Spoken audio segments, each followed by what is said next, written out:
So guys, Ozekhome has come hard on Tinubu for gagging other politicians to join the APC by fire by force. He is also complaining on how this government has already started campaigning despite massive failure that they've achieved, under these 2 years. Tinubu is not working hard to save the remaining 2 years of his administration.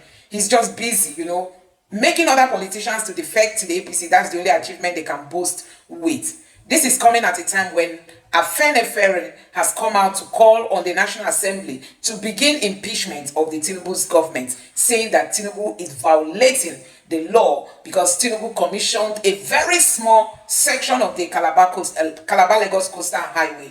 They are also complaining that Tinubu awarded this project to himself by awarding it to somebody who is his partner in business. The Lebanese Nigerian businessman. So Afenifere is saying that they need transparency, and because there is no transparency on site, the National Assembly should start impeaching Tinubu. They are also complaining, Afenifere is also complaining that Tinubu just wants to construct the road that leads to his Atlantic City in Lagos. So Tinubu owns Atlantic City. So they said that his plan is to make sure he tar the road that leads to that, will I call it an estate, and that after he finishes that, he might end up dumping this project that they've begun. So guys, take your time and watch this video. Honestly, people are not happy with the Tinubu's government, but for them, they think Nigerians are going to vote them again come 2027. Just take your time and watch this video and let me know your thoughts in the comment section below. Now take a look. From the very palm of the person who had just tormented him.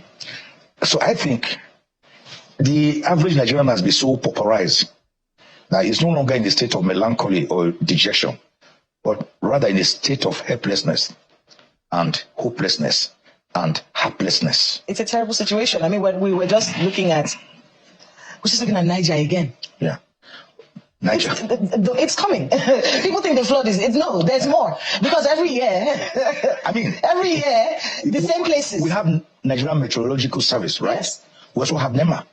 Some of these things are known ahead that there will be flood. Flood warnings are given, communities are stipulated. So what do we do? What have we done effectively? Is it a lack of accountability? Lack of accountability. No one is held responsible for it. Negligence, lack of accountability, nobody being held responsible.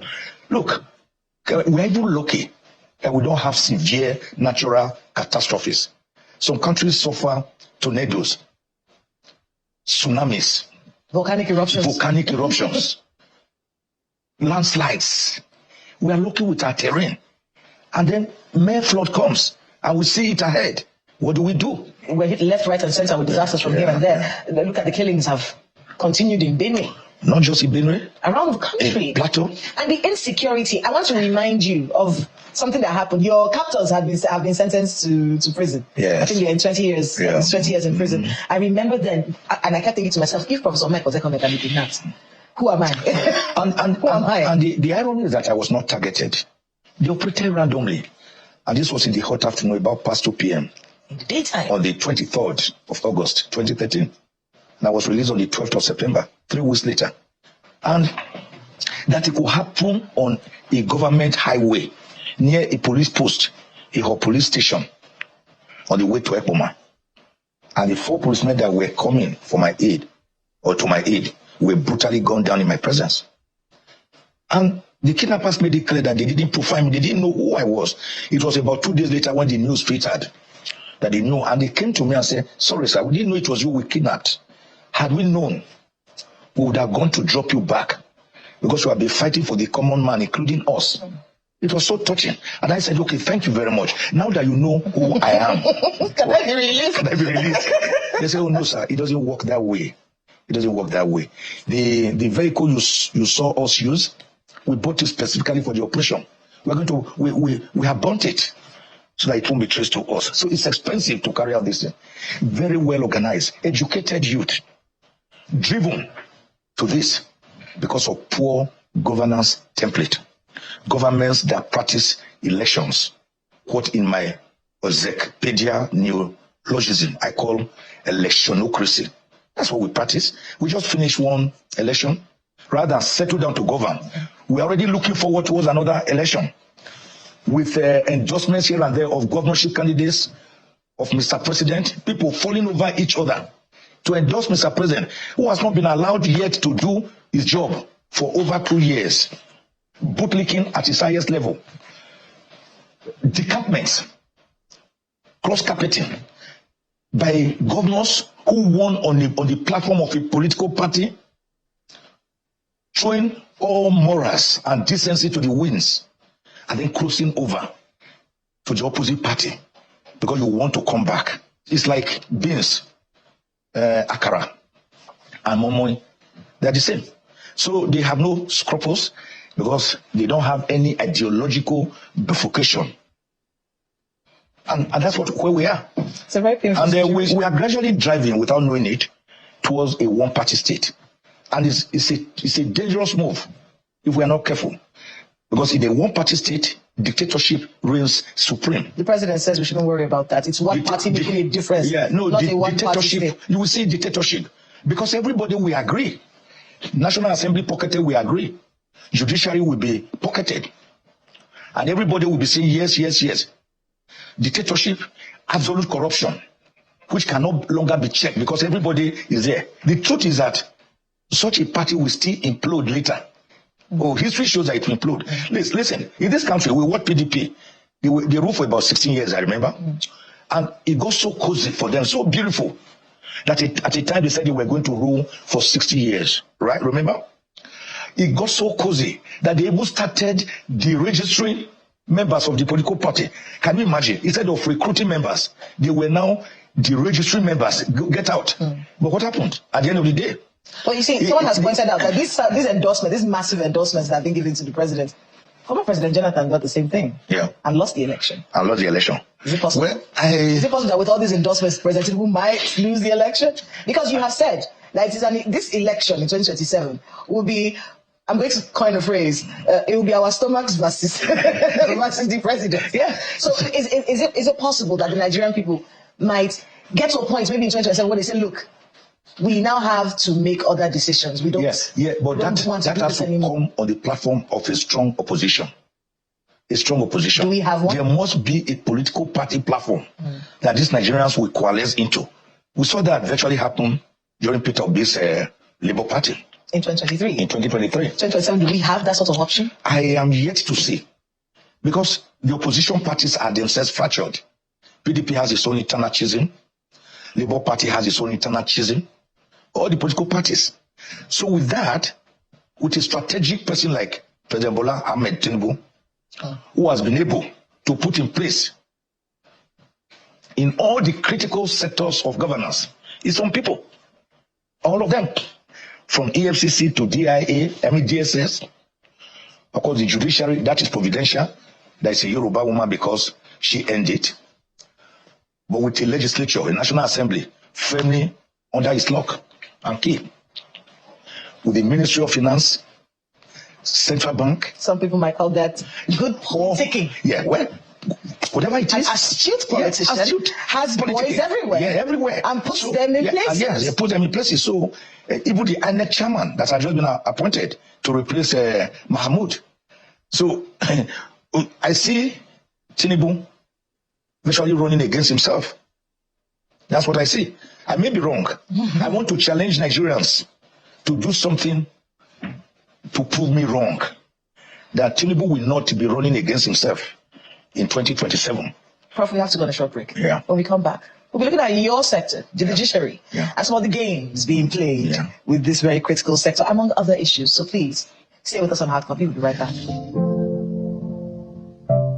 Welcome back. If you just joined us, you're watching Hard Copy on Channels Television, and Professor Moke Ozekhome is here with us, having a State of the Nation conversation. And I'm about to take it to his area, the judiciary. Yeah.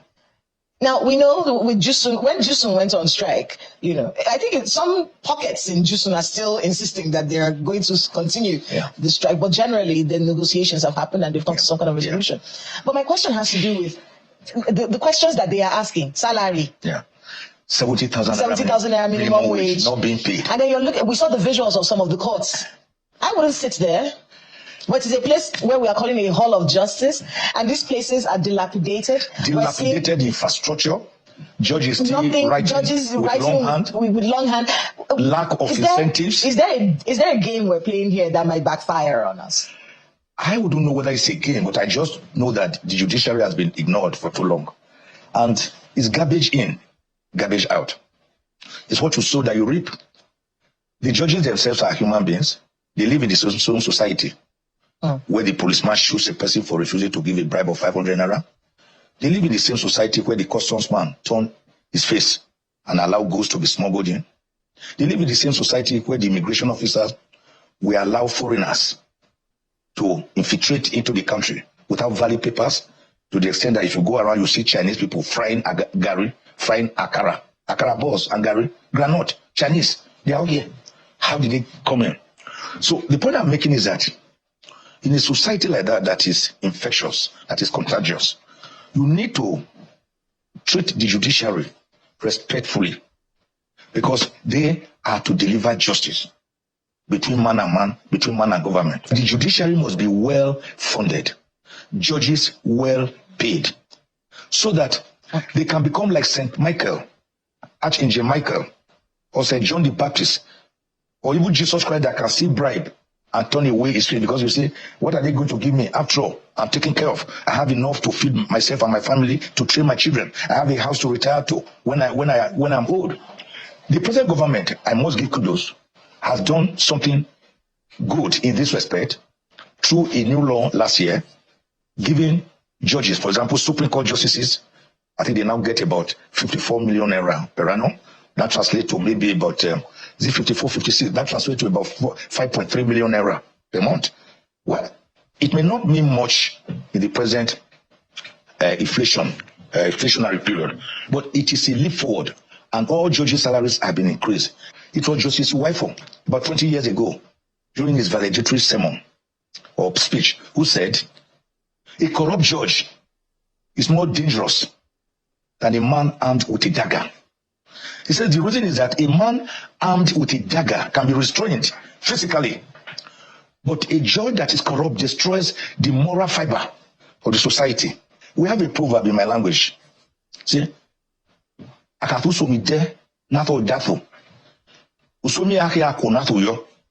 does it mean? If you sell your head to buy a cap, which head will you have to wear the cap on? So if the people on whose behalf these new imperialist reforms are being carried out, if they die, if they starve and die before the bountiful harvest arrives, who will enjoy the harvest? That is when Mr. President has to look at it very critically and know that there's trouble, clear and present danger in terms of poverty, abject penury, grinding poverty.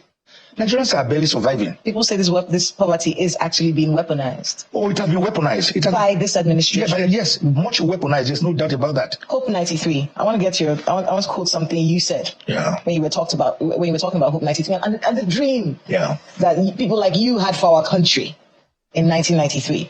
Things have since gone from bad to worse. Yeah. Nothing is working. Nigeria appears to be lost in a labyrinth of successive bad leaderships, of state captors and political buccaneers, suckling dry the blood of Nigerians, their primitive acquisition instincts and bacchanalian propensity to consume. Yes. I like that, my phrase. You must have seen that for one of my lectures. Yes. Bacchanalian propensity to consume are simply alarming. Yeah. Nigeria today is anything between 1,400 to 1,800 per $1. Inflation to an all-time high, with the vast majority impoverished, earning less than 30,000 naira a month. Fuel is untouchable and diesel unachievable. So I'm not happy with the country's situation today. It is not palatable. The common man is dying by installments. Yeah, I think I wrote that somewhere. I said that somewhere. You are right. Yeah. The situation has not improved. I mean, why we can't blame President Bola Ahmed Tinubu for everything that's happened in the country? He's only been here for 2 years.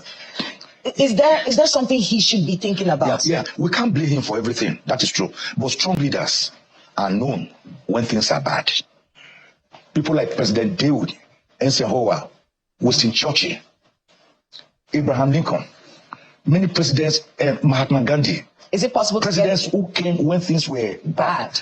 And transformed. Yeah, he has an historic opportunity to transform Nigeria around. For example, Mr. President should know that his budget was infused with about 11,126 extra items by the National Assembly. which costs 12.5% of the budget of 54.99 trillion naira. A government that wants to succeed must cut down wastages and leakages. So guys, you have seen the country we are living in. I'm so happy that Afenifere is a Yoruba social political group, but this time around, it's not all about tribe. I think this group has always not defended their tribe. They just want to see a Nigeria that works. This is the only group that has always insisted on restructuring.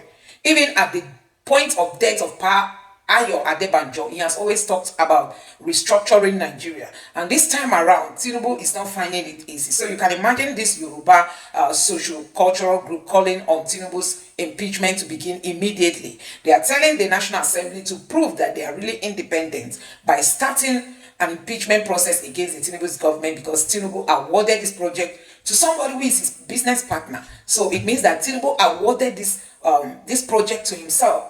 That is what this Afenifere leader is talking, because he granted an interview on Punch platform, and he's saying that Tinubu just wants to ensure that he tars or construct the road that leads to his own island or his own estate, and that is just all about his own self-benefit. That is what he's looking into.